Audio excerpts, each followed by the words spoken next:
ৰাজ্যখনৰ ভিন্ন প্ৰান্তৰ লগতে লৰিমুখ আদৰ্শ জাতীয় বিদ্যালয়তো দিনজোৰা কাৰ্যসূচীৰে পালন কৰা হয় শিশু দিৱস। আজি শিশু দিৱস শিশুসকলৰ বাবে এক উল্লেখযোগ্য দিন। শিশুৰ প্ৰতি থকা স্নেহৰ বাবেই বিখ্যাত আমাৰ সকলোৰে পৰিচিত স্বাধীন ভাৰতৰ প্ৰথমজন প্ৰধানমন্ত্ৰী পণ্ডিত জৱাহৰলাল নেহৰুৰ প্ৰতি সন্মান জনাই তেখেতৰ জন্মদিনটোত আজি বিদ্যালয় আৰু মহাবিদ্যালয়সমূহত শিশু দিৱস হিচাপে পালন কৰা হয়। শিশুসকলৰ অধিকাৰ, যত্ন আৰু শিক্ষাৰ বিষয়ে সজাগতা বৃদ্ধি আৰু সবলীকৰণ কৰাৰ উদ্দেশ্যে উদযাপন কৰা হয় আজিৰ এই দিনটো।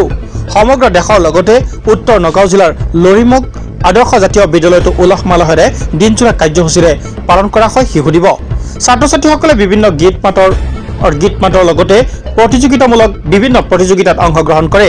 বাল্য বিবাহ বন্ধ কৰক, প্ৰাথমিক শিক্ষা প্ৰতিজন শিশুৰ মৌলিক অধিকাৰ সম্বলিত প্লে কাৰ্ড হাতে হাতে লৈ বিদ্যালয়খনৰ ফালৰ পৰা পুৱাৰ ভাগতে এক শোভাযাত্ৰা উলিওৱা হয়।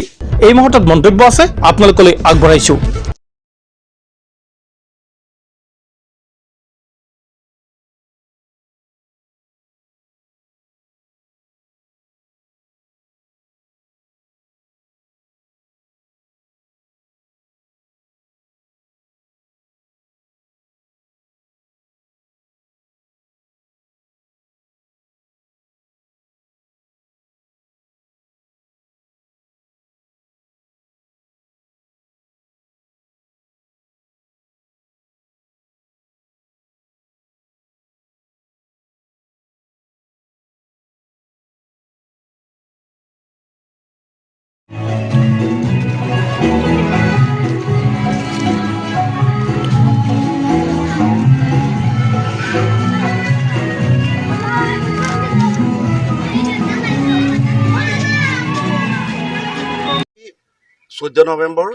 চৈধ্য নৱেম্বৰ দিনটো ভাৰতৰ সকলো ঠাইতে শিশু দিৱস হিচাপে পালন কৰা হয়। কাৰণ সমাজত শিশু শ্ৰমিক বন্ধ কৰা, শিশুৰ শিক্ষা, শিশুৰ কল্যাণ সাধন কৰাৰ কাৰণেই ভাৰতৰ আমাৰ গাঁৱত এটা সজাগতা সৃষ্টিৰ বাবে আমি এটা শোভাযাত্ৰাৰ আয়োজন কৰিছোঁ।